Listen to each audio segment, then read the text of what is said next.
Dana White has just announced a bunch of fights for the upcoming cards, all the way up until UFC Freedom 2 Fights 250. So I'm here to go over a bunch of them, announcements. Yeah. Very exciting. Very exciting crop of fights here to talk about. We're going to starting with the announcement of UFC 328 being that Khamzat Chimaev will defend his title against Sean Strickland. I like this matchup, man. I think this is a good this is a good, setting the tone for what is expected of challengers going forward. You know what I mean? Because when you look at the other guys that were in contention for this spot as challenger, you had DDP in an immediate rematch, which wasn't gonna happen. You had Nasruddin Imavov, which made the most sense, but when you really look at it, I guess they didn't a good decision win over Kyle Borhallo, but it wasn't the most exciting. No, and then you had Brandon Allen, who beat Ranger DeRitter, but it was by TKO via corner stoppage, and he got dominated that first round. And then you have Sean Strickland, who looked very good against Anthony Hernandez, fought well, and got the finish actually. So they looked at that and said, the guy got the finish, he has a lot of momentum. I don't know if it's the strongest win out of the three of them. I think a win over Borhallo was probably the strongest, but still, man, he looked good. It was the most exciting, so I see why they gave it to Strickland. Which again, I think sets a tone for what's expected of challengers. That you're not just gonna fucking, boring fight your way to the top. Which it's cool, man. I like that they it's kind of what the fans wanted, so I'm glad they listened to him there. Set an example, bro, for guys like Yair Rodriguez who think he can just ask for them ranked number 5 after fucking fighting Patricio Pitbull a year ago, or Kamaru Usman. This guy, bro, is not Bro, thinks he can get a fucking title shot off a win over Joaquin Buckley, bro. No, man. It's gotta be more than that, dude. A decision win over Joaquin Buckley at that. So, I like this fight. It's a good matchup.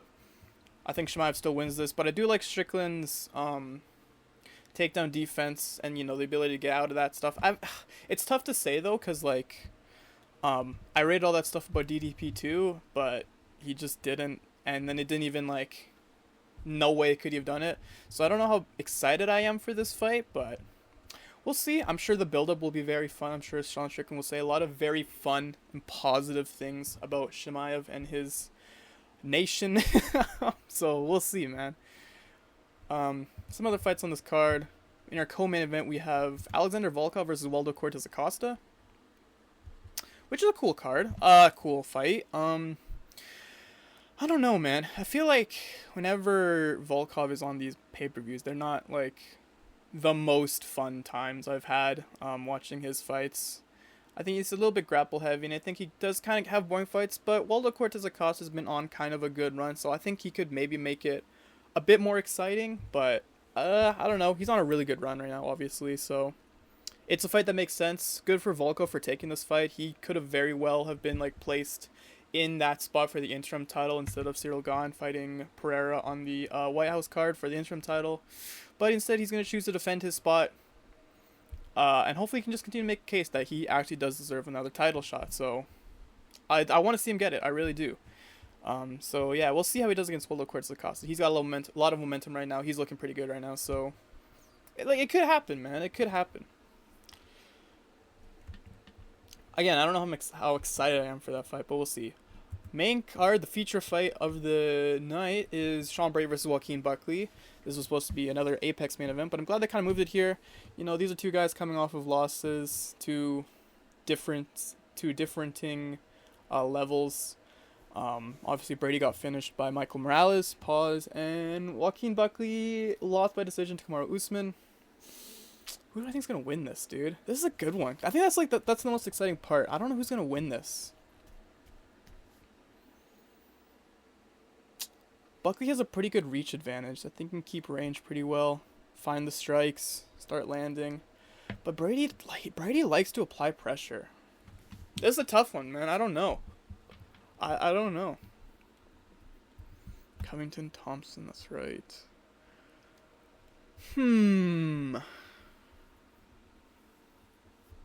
Yeah, I mean, just in making fights, this is a good one, so I'm excited to see how this goes. I don't know who I'd pick. I really don't, actually. I don't know who the early one is. I'd have to really look into it. Ha! I think it was in this order. Up. We are also running back Jan Blachowicz versus Bogdan Guskov on this card. I don't know why. I don't know why we're running this back, man. We don't usually run back draws that aren't title fights, so to see this kind of puzzles me a little bit. I feel like we have a good chance of it going to a draw again, which is just funny. Blachowicz is just on such a weird run right now of draw, split decision loss, close but unanimous decision loss, and draw. I don't know what we're doing here exactly, so yeah, I don't know why we're running this back. I mean, I have to probably back up Guskov to win this again, but Blachowicz, I keep pronouncing his name Blachowicz, he's a sleeper pick. He's at the 55% right now to win by decision. I think Guskov will probably be the favorite, but I think the community will continue to pick Blachowicz over to win, so yeah, man, it's just weird. Weird booking. Speaking of weird booking, man, CBS got hoed for this card. This is not a good CBS broadcast, bro. King Green versus Jeremy Stephens on a pay-per-view card in 2026. Dude, look at this guy. 5 fights in 5 years. 1 win. In the PFL. What? Oh my god, this guy lost to Mason Jones 10 months ago. Why is King Green fighting him? Why? I promise you, this just adds to my theory that the first person they ask Bobby Green to fight, he's gonna fight.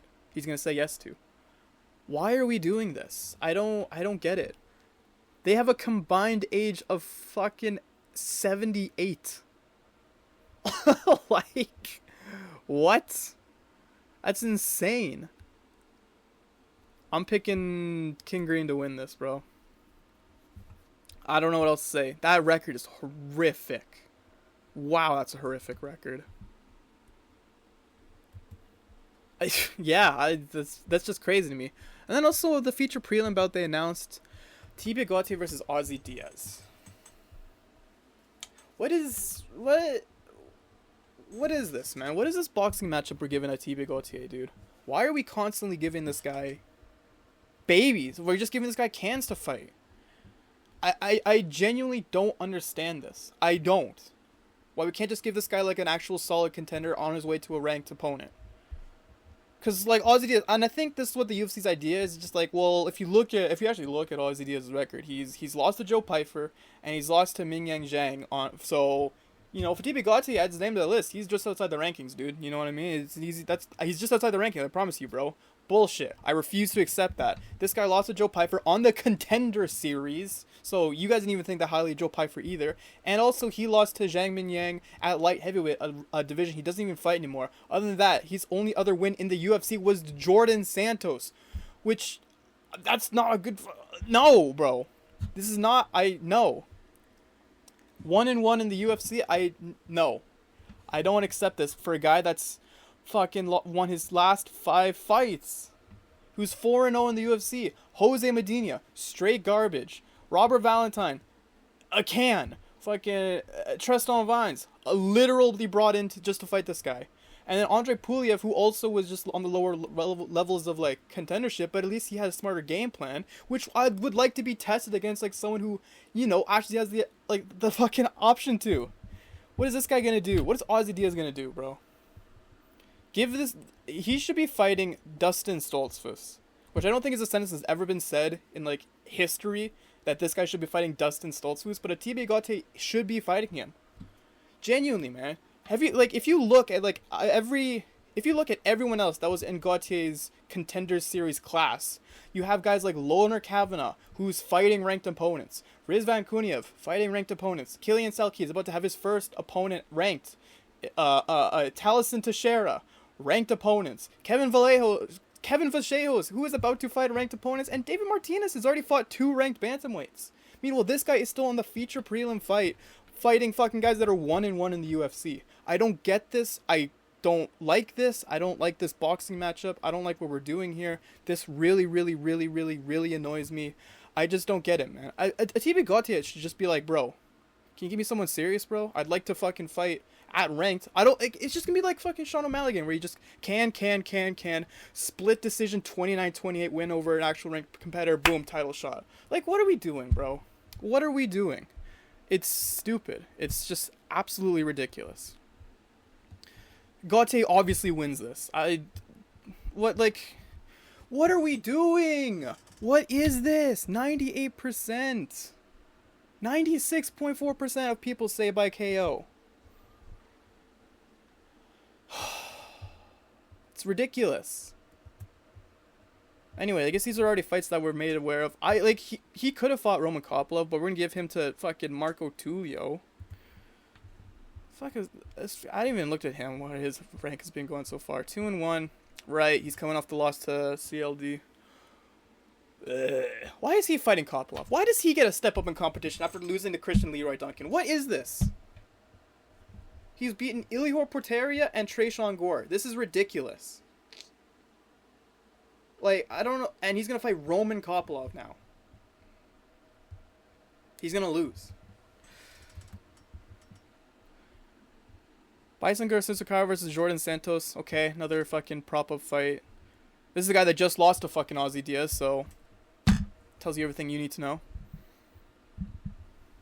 Yeah, man, just ridiculous batching. Anyway, this main card is just kind of eh. It's alright. Feature fight's cool. Volkov versus WCA obviously has a lot on the line here in terms of like the rankings of the heavyweights, and then of course comes out Sean Strickland. It's a whatever. Maybe it'll be more fun when I look into like trying to predict it, and like, you know, they'll have some fun matchups there, but on paper it looks just kind of eh. What's the next one to move on to? Next fight to talk about is Aljamain Sterling versus Yusuf Zalal. Sterling is on 3-2 in his last 5 fights, coming off a win over Brian Ortega, and then Yusuf Zalal is obviously on that very hot win streak, which I'm a fan of. I like seeing him, like, you know, make the rebound in his career. It's cool seeing that. Dude's only 29 years old. Coming off that Josh Emmett submission win. In terms of who wins this, I think I have to favor the grappling advantage that Sterling has. He's 36. He's still not washed at all yet, man. And even though Zalal is a slightly taller guy, he last weighed in at 153. Was he last minute? Was this a last minute bout? I can't remember. I guess it was. But, yeah, man. I think Sterling's gonna win this. It's a cool matchup. This is the card for, this is the main event of an Apex card. We also got these amazing matchups here on this card. Holy. Rodolfo Vieira versus Eric McConaughey. No way Eric McConaughey is in the co-main event. We surely have to have something else announced. Cedricus Dumas is still somehow in the UFC. Montel Jackson versus Raoni Barcelos. That's a pretty interesting fight. I kind of like that one. Norma Dumont versus Jocelyn Edwards. Hey, yo, watch out for that one, dude. But yeah, this is the... Oh my god. Alan Fry Jr. versus Max Jimenez. That's funny. And Davy Grant. Davy Grant coming back. I like that. Other than that, though, this is just a eh. This is a decent looking one. I'm going to go Sterling to win this. But yeah, it's okay. Also announced that Benil Dariush had his opponent Manuel Torres pull out of their fight for UFC 327. So here he is now on the Perth card, getting Quillen Salkilld, bro. Ouch. Ouch. That hurts, man. That is tough. That is tough, dude. Oh, Benil. Oh, Benil. Man, so he lost to Arman Sarukian, beat Moicano, lost to BSD in like 16 seconds, and then he's coming off the very good submission over Jamie Malarkey. I forgot he already fought a month ago. Wow. I swear, the Nazareth hack press KO was still so fresh in my mind, dude. That is impressive. It really is how active Quillen Salkilld is. I'm gonna go with Salkilld to win this, bro. He is the bigger guy. He's gonna just, you know, I love what makes Quillen so great is you can literally just kind of pick, like, you know, you can just kind of roll the dice on how he can do anything really. He's so well rounded. He can grapple, which I don't know if he's gonna do against Dariush. He probably will just end up knocking him out because he's very good on the punching power as well. But yeah, man, I think Quill and Salkilld will be pretty decisive of a win for him. Those are only two fights announced for the Perth cards so far. Obviously, the main event is Jack Della Maddalena versus Carlos Prates. Very exciting boxer versus boxer matchup.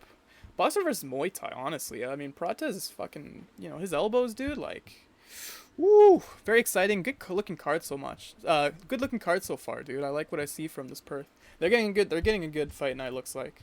So I'm excited for that. Another Apex main event, this time being Arnold Allen versus Melchizedek Costa. Whew. This is tough, man. Oh my god. This is tough. First of all, I don't really like how they kind of just threw, after a good performance that Melchizedek Costa had, they're just going to throw him back into the Apex. But it is in the main event spot, so I guess it's kind of like justified. There's more eyes on him there. But man, dude, Arnold Allen. No, I can't see this guy. This guy is not like 1-3 in his last 4 bad. He is not that bad. He's just fought Evloev, Holloway, and John Silva, like Gene Silva. Oh no, he's to fight this fucking killer, dude. Like the head kick over Morgan Charrier, the TKO, the spinning back fist over Dan Ige. And not to mention that Arnold Allen has also never been finished his career. Like, damn. Like, UFC's asking me to pick Costa here, bro, but I don't know if I can. I don't know if I can. Oh, he's smaller too? Fuck.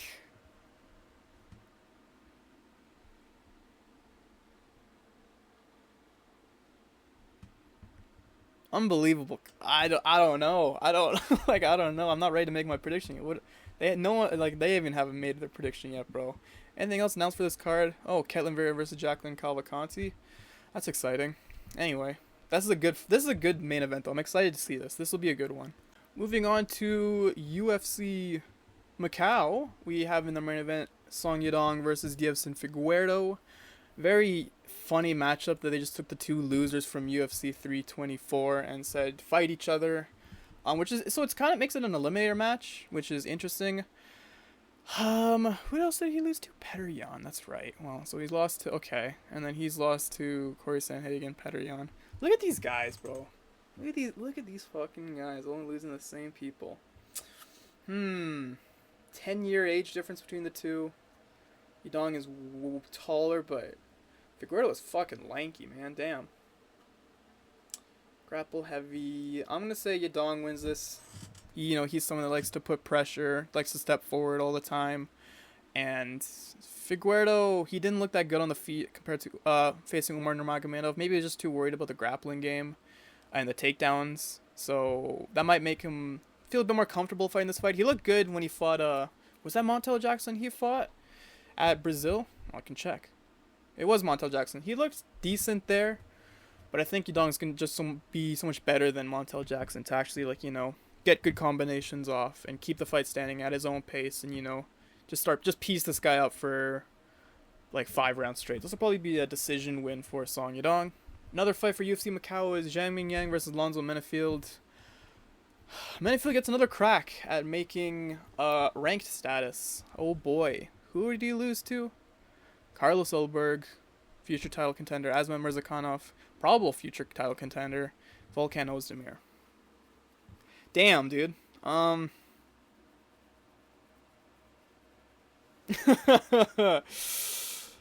Mingyang is not looking that much more impressive either. Ozzy Diaz. Anthony Smith. Johnny Walker. Loss.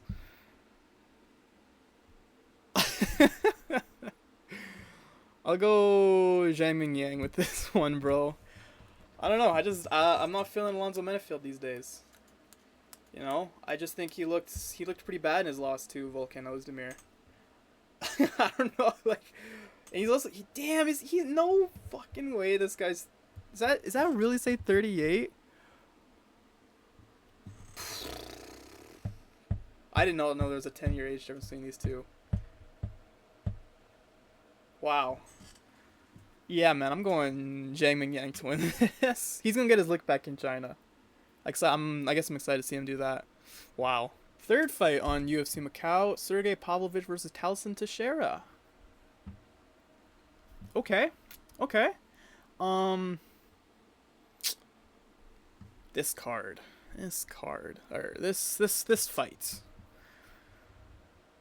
I mean, I'm not excited about Taliesin Teixeira. You kidding me? You want me to be? How am I supposed to be, dude? How after this fight with Tai Tuivasa, like how do you want me to be excited for this guy at all? This guy lost to Derek Lewis 8 months ago. Who else did he beat? It was Justin Tafa. Awesome. Arthur Lopez. Wow. Wow. Wow. Wow. Wow. Yeah, so he's only still lost to Aspinall and Volkov. These are 2 good wins. I'm fucking picking Pavlovich all the way. We might even see, like, prime Pavlovich back, dude. Can you imagine that? We get prime Pavlovich back? He might do that against fucking Teixeira. He might, like, bring that out in him. This is a very funny fight to make. It makes sense for the division, you know. Pavlovich, like I said, he's fought good opponents, but I feel like it's kind of weird, man. It's been a while since we've seen him, and, you know, Cortes-Acosta just kind of taking him just because of his activity. But, you know, he's had good wins. I still like this Rosenstrike win. I don't know why they cut Rosenstrike still to this day. I don't know why. He just asked for too much. He said, get the fuck out. But, yeah, man, these are good wins. I think he's going to look really good here. Yeah, I'm picking Sergey Pavlovich to win. The last fight to talk about here is Belal Muhammad versus Gabriel Bonfim.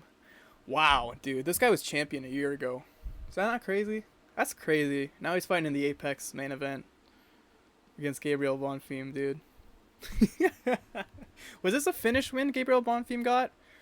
Right, it was him. I get him and Steve Garcia so mixed up because I just can never remember who got the finish and who got the decision.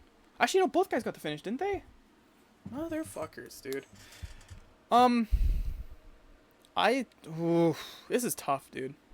Because the previous era of welterweights is moving on, dude. We have like a bunch of new top guys in the division now. You know, you're 37. You're shorter than this Bonfim is. You have a slight reach disadvantage, very slight reach disadvantage. Who do I want to go with? Who would I go with here? I think I'll lean Belal Muhammad for right now. I think just the fight IQ is a bit high. His takedown defense is good. His grappling game is good.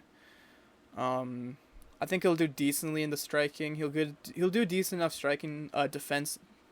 Can't speak. He'll do decent enough defending the strikes from Bonfim. And yeah, dude.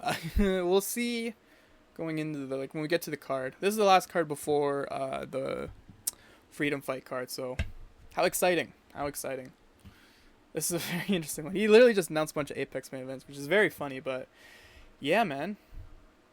Aside from that, yeah, that's it. That is my initial reactions to the announcements for every main event up until the White House card. I don't think we've been so like prepped. I don't think UFC's ever been this prepped before, you know? Like, in terms of like booking cards 3 months out, like we're solid, man. We got a schedule and we're gonna fucking hopefully stick to it. So I guess good for the UFC. They got their shit together. Like, there's like some excitement, some general excitement. Not too many big, like, aside from the UFC 327 card, which is like they kind of fucking made it very top heavy with that. Not too many like real exciting bouts to look forward to, but you know, some very good ones establishing some top guys in the division. Obviously, Steve Garcia is going to fight Diego Lopez on that card.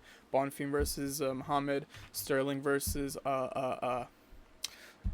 Yusuf Zalal, and Figueiredo versus Josh Emmett. Those are all like, you know, we're just establishing a new regime, you know, a new era of fighters, right? So in that respect, it's pretty exciting. So we'll see how all these fights play out when we get to them. Yeah, that's it, dude. This fucking Dana White, man, he's got to stop with the announcements, man. Holy, he's throwing my whole schedule off. So next Monday, this upcoming Monday, I'll have the video talking about the rest of the combat sports world, their recap of February. So that's coming soon. Leave a comment down below which fights you are most looking forward to, which ones excite you, who you think is going to win each fight. Be sure to let me know.